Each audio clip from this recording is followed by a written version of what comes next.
O Grande Conflito. Capítulo 9. A luz na Suíça. Na escolha dos instrumentos para a reforma da Igreja, vê-se que Deus segue o mesmo plano adotado para sua fundação. O Mestre Divino passou por alto os grandes homens da terra, os titulares e ricos, que estavam acostumados a receber louvor e homenagem como dirigentes do povo. Eram tão orgulhosos e confiantes em si próprios, na sua alardeada superioridade, que não poderiam ser levados a simpatizar com os semelhantes e tornar-se colaboradores do humilde homem de Nazaré. Aos indoutos e laboriosos pescadores da Galileia fora dirigido o chamado: Vinde após mim, e eu vos farei pescadores de homens. Mateus 4,19. Aqueles discípulos eram humildes e dóceis. Quanto menos houvessem sido influenciados pelo falso ensino de seu tempo, com tanto mais êxito poderia Cristo instruí-los e habilitá-los para seu serviço. Assim foi nos dias da Grande Reforma. Os principais reformadores foram homens de vida humilde, homens que, em seu tempo, eram os mais livres do orgulho, de classe e da influência do fanatismo e astúcia dos padres. É plano de Deus empregar humildes instrumentos para atingir grandes resultados. Não será então dada a glória aos homens, mas àquele que por meio deles opera para o querer e o efetuar de seu próprio beneplácito. Poucas semanas depois do nascimento de Lutero, na cabana de um mineiro na Saxônia, nasceu Ulrich Zwinglio, na choupana de um pastor entre os Alpes.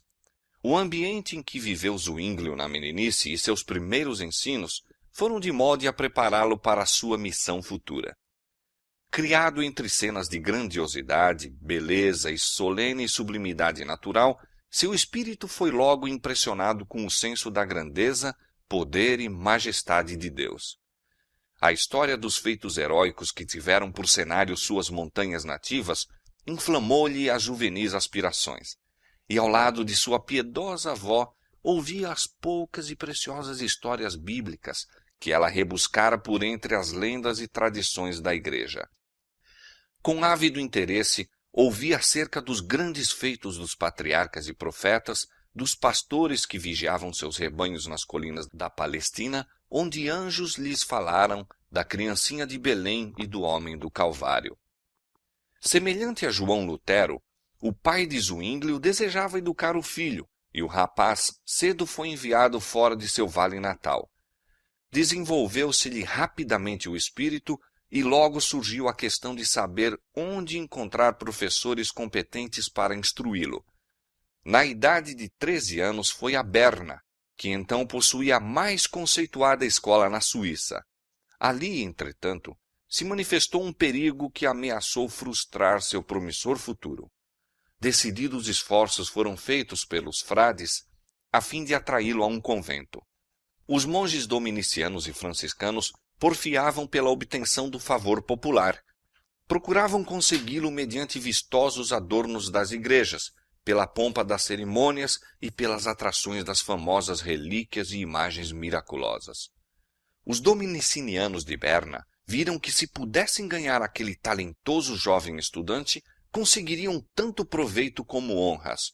Sua idade juvenil, sua natural habilidade como orador e escritor, e seu gênio para a música e poesia seriam mais eficientes do que toda a pompa e ostentação para atrair o povo aos serviços religiosos e aumentar os proventos de sua ordem. Pelo engano e lisonja, esforçaram-se por induzir Zwinglio a entrar para seu convento. Lutero, quando estudante em uma escola, havia se sepultado na cela de um convento e ter-se-ia perdido para o mundo se a providência o não houvesse libertado. Não foi permitido a Zwinglio encontrar o mesmo perigo. Providencialmente, seu pai recebeu notícia do intuito dos frades. Não tinha intenções de permitir que o filho seguisse a vida ociosa e inútil dos monges. Viu que sua utilidade futura estava em perigo e ordenou-lhe voltar sem demora para casa. A ordem foi obedecida, mas o jovem não poderia estar contente por muito tempo em seu vale natal e logo reencetou os estudos, dirigindo-se depois de algum tempo a Basileia. Foi ali que Zwinglio ouviu pela primeira vez o Evangelho da livre graça de Deus. Wittenbach, professor de línguas antigas, ao estudar o grego e o hebraico, fora conduzido às Escrituras Sagradas, e assim raios de luz divina se derramaram na mente dos estudantes sob sua instrução. Declarava ele existir uma verdade mais antiga e de valor infinitamente maior que as teorias ensinadas pelos escolásticos e filósofos. Esta antiga verdade era que a morte de Cristo é o único resgate do pecador. Para Zwinglio, estas palavras foram como o primeiro raio de luz que precede a aurora. Logo foi Zwinglio chamado de Basileia para o serviço ativo. Seu primeiro campo de trabalho foi uma paróquia alpina, não muito distante de seu vale natal. Ordenado padre, dedicou-se de toda a sua alma à pesquisa da verdade divina, pois estava bem ciente, declara um companheiro de reforma, de quanto devia saber aquele a quem o rebanho de Cristo é confiado. Quanto mais pesquisava as Escrituras, mais claro aparecia o contraste entre suas verdades e as heresias de Roma. Ele se submeteu à Bíblia como a palavra de Deus, única regra suficiente e infalível. Viu que ela deveria ser seu próprio intérprete.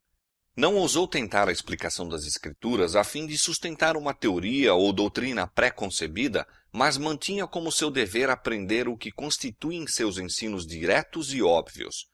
Procurou aproveitar-se de todo o auxílio a fim de obter compreensão ampla e correta de seu sentido e invocou a ajuda do Espírito Santo, que, declarou ele, o revelaria a todos que o buscassem com sinceridade e oração.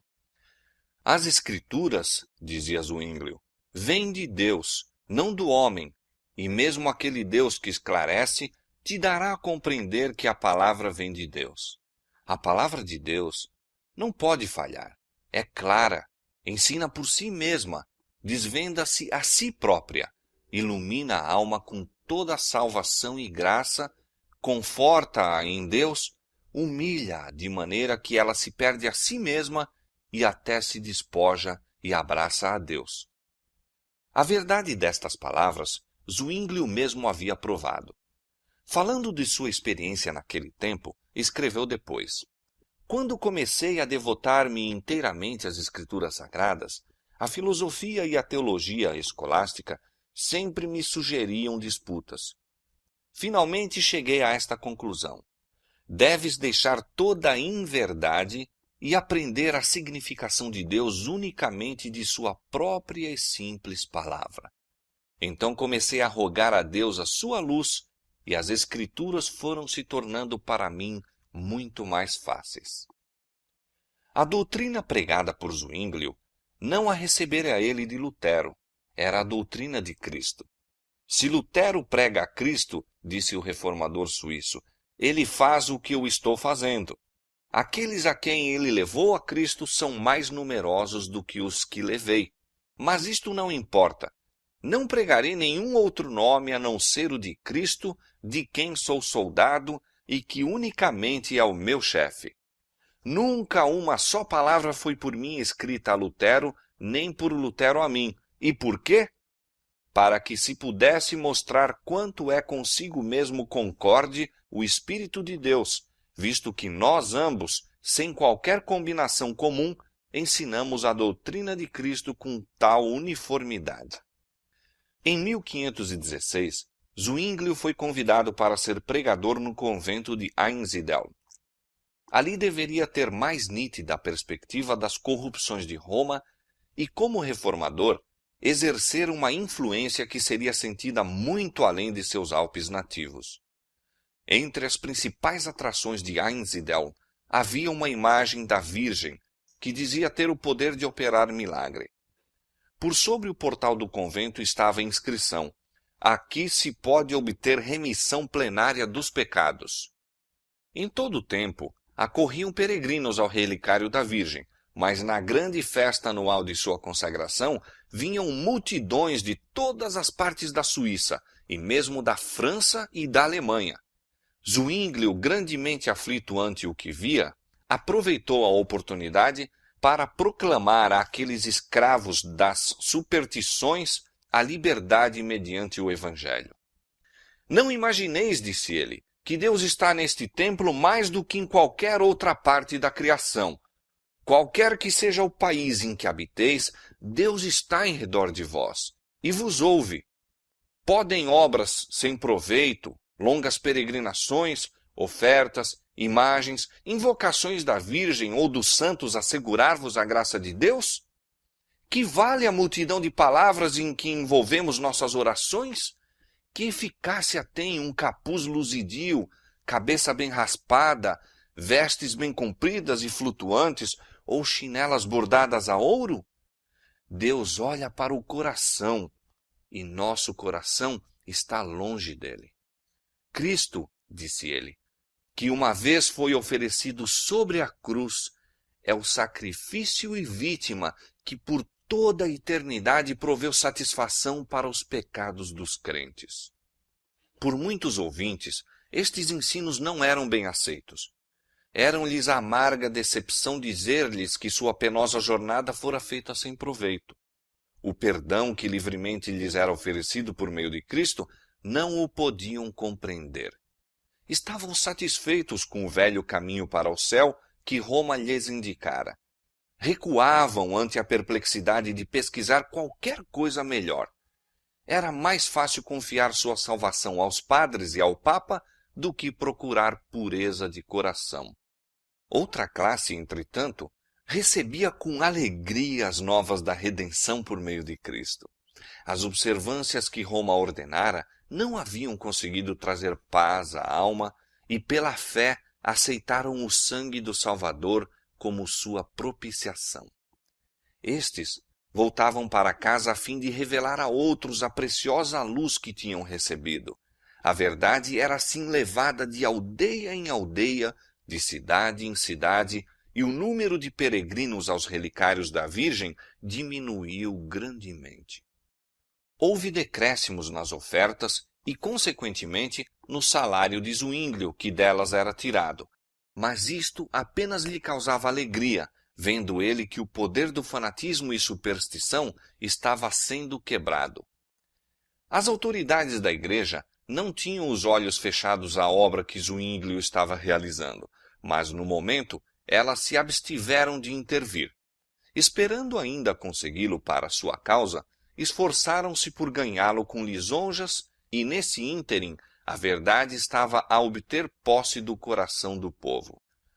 Os trabalhos de Zwinglio em Einsiedeln haviam-no preparado para um campo mais vasto, e neste logo deveria entrar. Depois de 3 anos ali, foi chamado para o cargo de pregador na Catedral de Zurique. Esta era então a cidade mais importante da Confederação Suíça e seria amplamente sentida a influência ali exercida.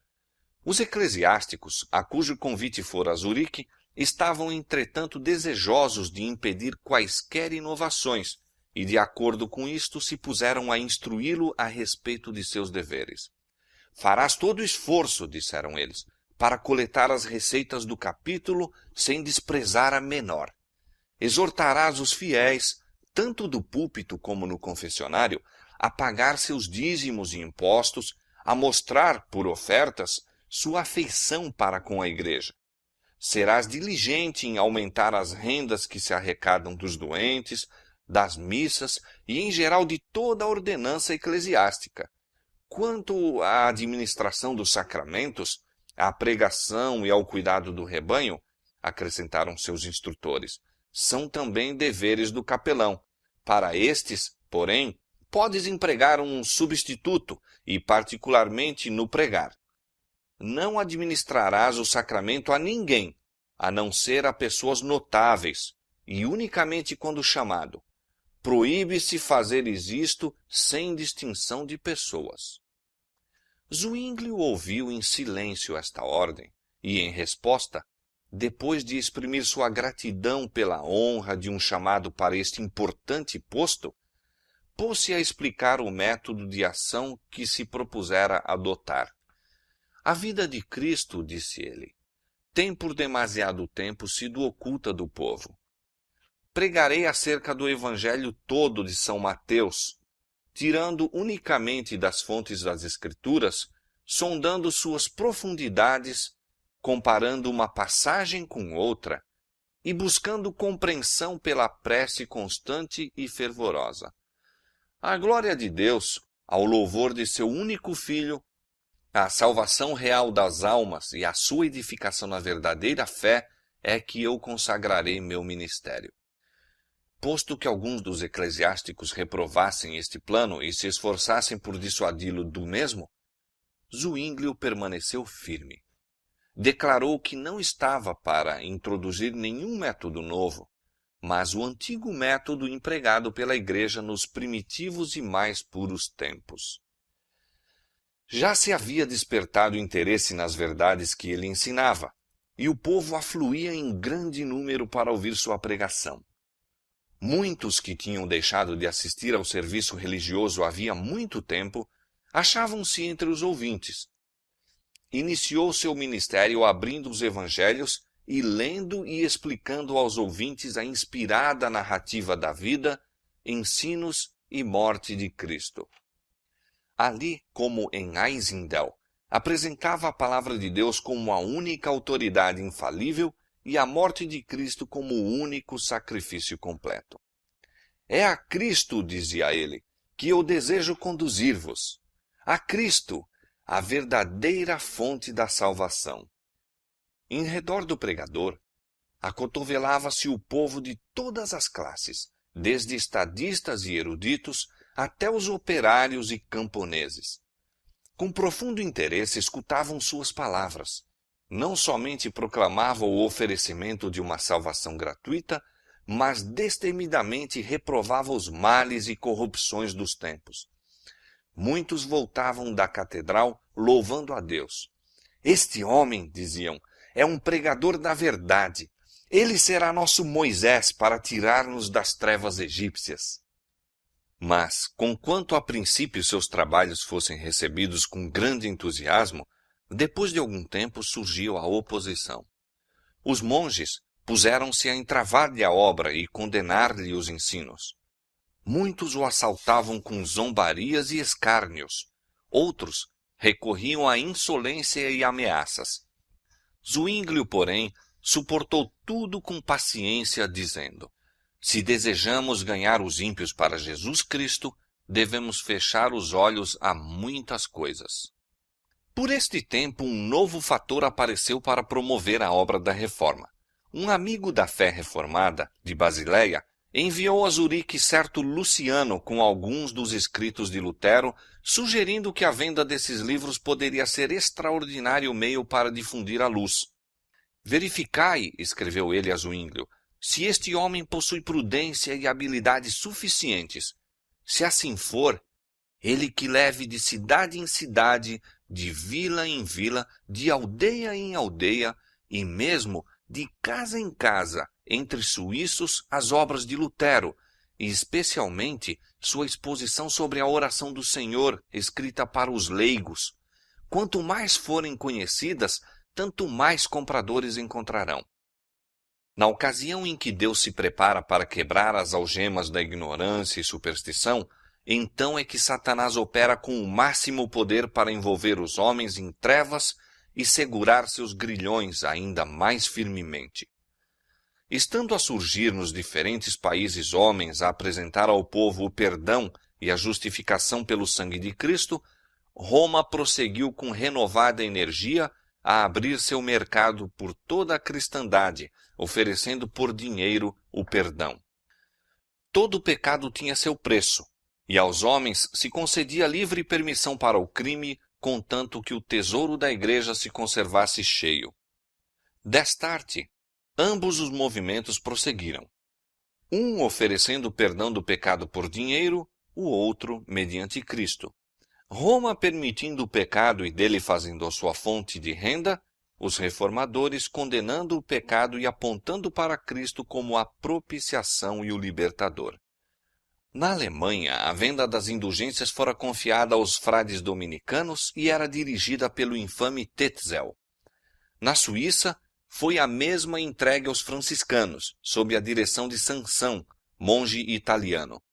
Sansão prestara já bom serviço à igreja, tendo conseguido imensas somas da Alemanha e Suíça para encher o tesouro papal.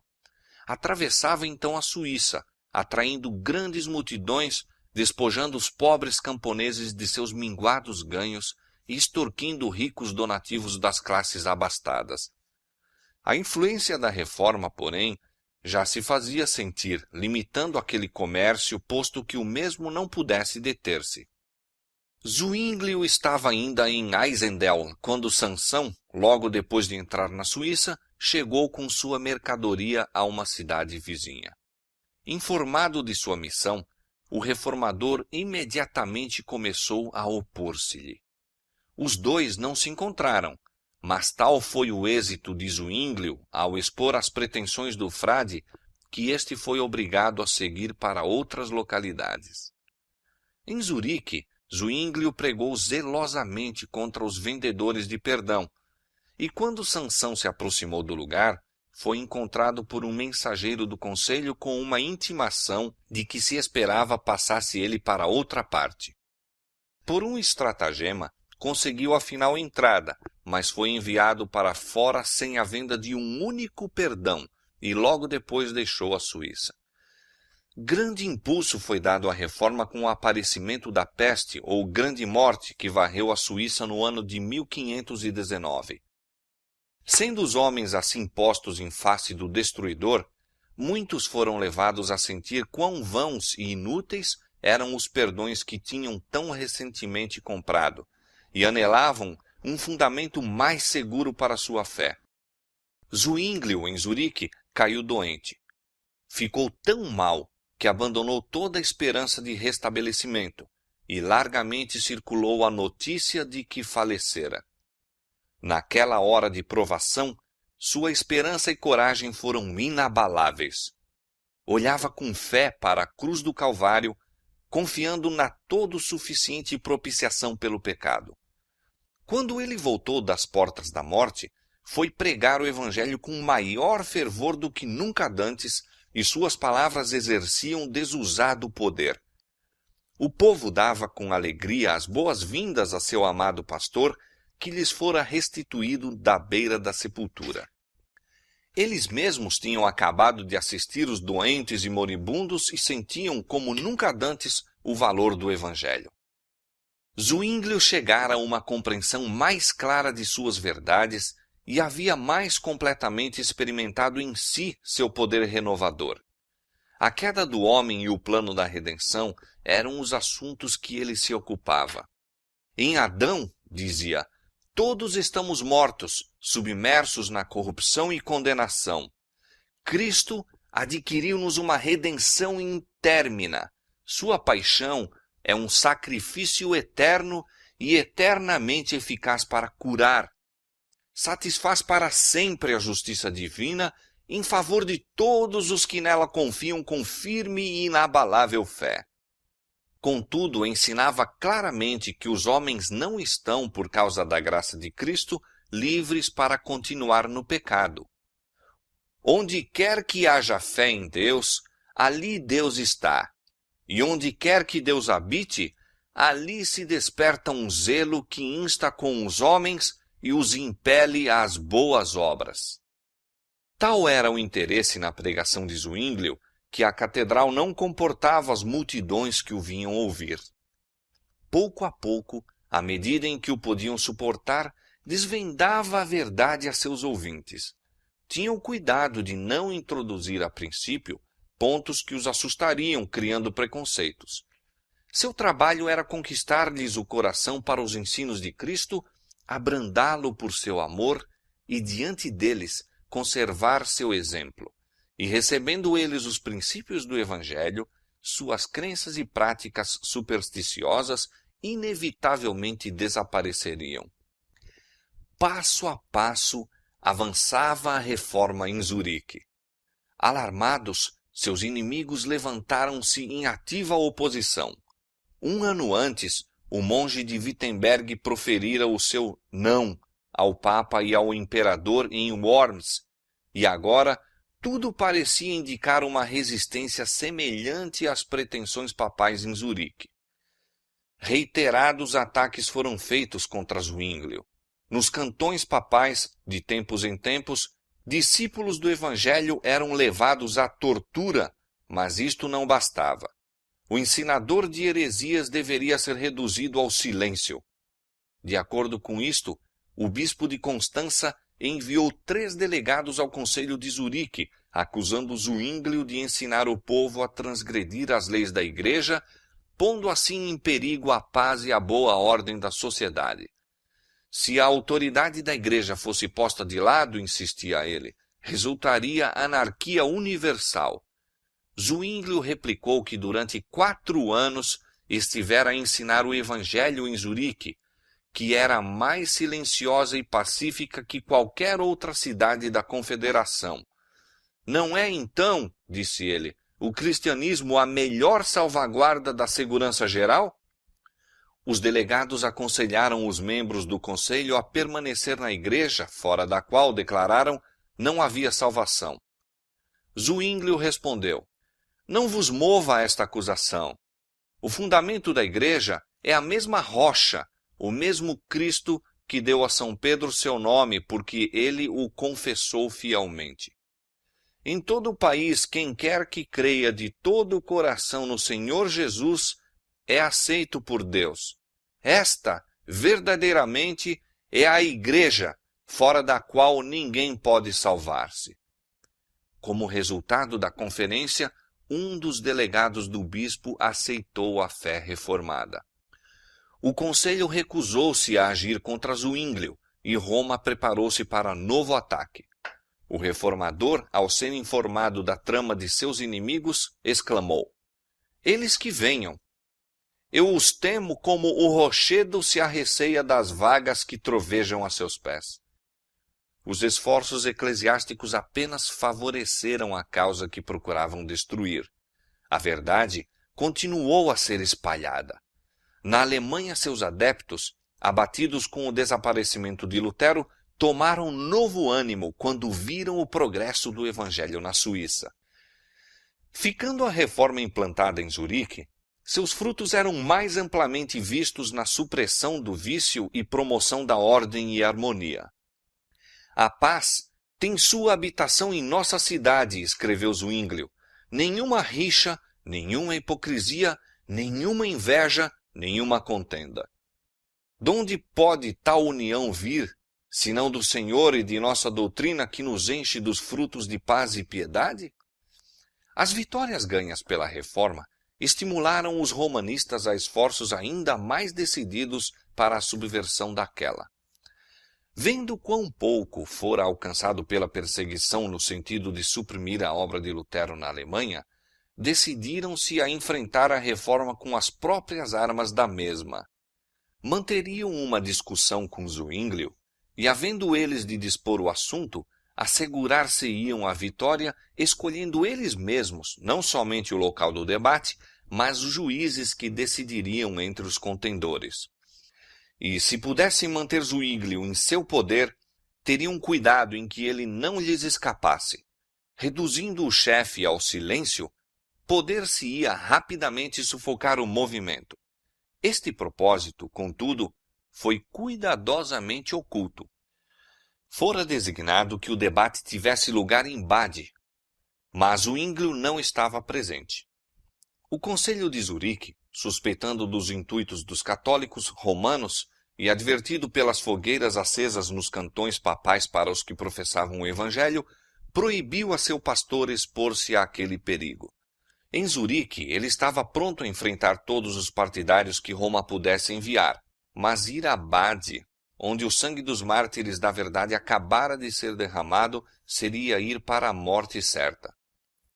O Ecolampadius e Haller foram escolhidos para representar os reformadores, enquanto o famoso Dr. Eck, apoiado por uma hoste de ilustres doutores e prelados, era o defensor de Roma. Posto que Zwinglio não comparecesse, sua influência foi sentida. Os secretários foram todos escolhidos pelos romanistas, e a outros foi vedado tomar notas sob pena de morte. Apesar disto, Zuínglio recebia diariamente um relatório fiel do que se dizia em Bade. Um estudante que assistia à discussão fazia cada noite um relato dos argumentos naquele dia apresentados. 2 outros estudantes faziam a entrega desses papéis juntamente com as cartas diárias de Oecolampadius a Zuínglio em Zurique. O reformador respondia, dando conselhos e sugestões. Suas cartas eram escritas à noite, e os estudantes voltavam com elas a Bade de manhã. Para eludir a vigilância do guarda estacionado às portas da cidade, esses mensageiros levavam sobre a cabeça cestos com aves domésticas, e era-lhes permitido passar sem impedimento. Assim, Zuínglio manteve a batalha com seus ardilosos antagonistas. Ele trabalhou mais, disse Micônios, com suas meditações, noites de vigília e conselhos que transmitia a Bade, do que teria feito discutindo em pessoa no meio de seus inimigos. Os representantes de Roma, exultantes pelo triunfo antecipado, tinham ido a Bade ornamentados com as mais ricas vestes e resplendentes de joias.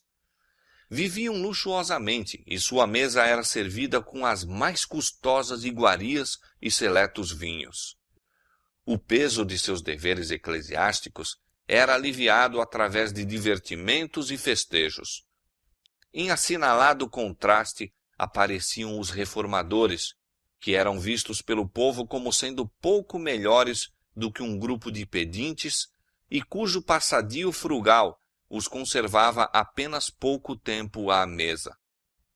O hospedeiro de Oecolampadius, procurando ocasião de observá-lo em seu quarto, encontrava-o sempre empenhado no estudo ou em oração, e, maravilhando-se grandemente, referiu que o herege era, ao menos, muito religioso.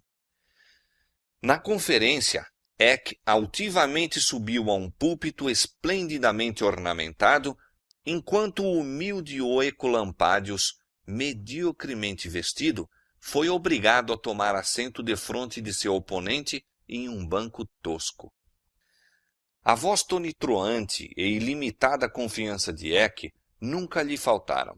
Seu zelo era estimulado pela esperança do ouro, bem como de renome, pois o defensor da fé deveria ser recompensado com paga liberal. Quando melhores argumentos falhavam, recorria a insultos e mesmo a blasfêmias.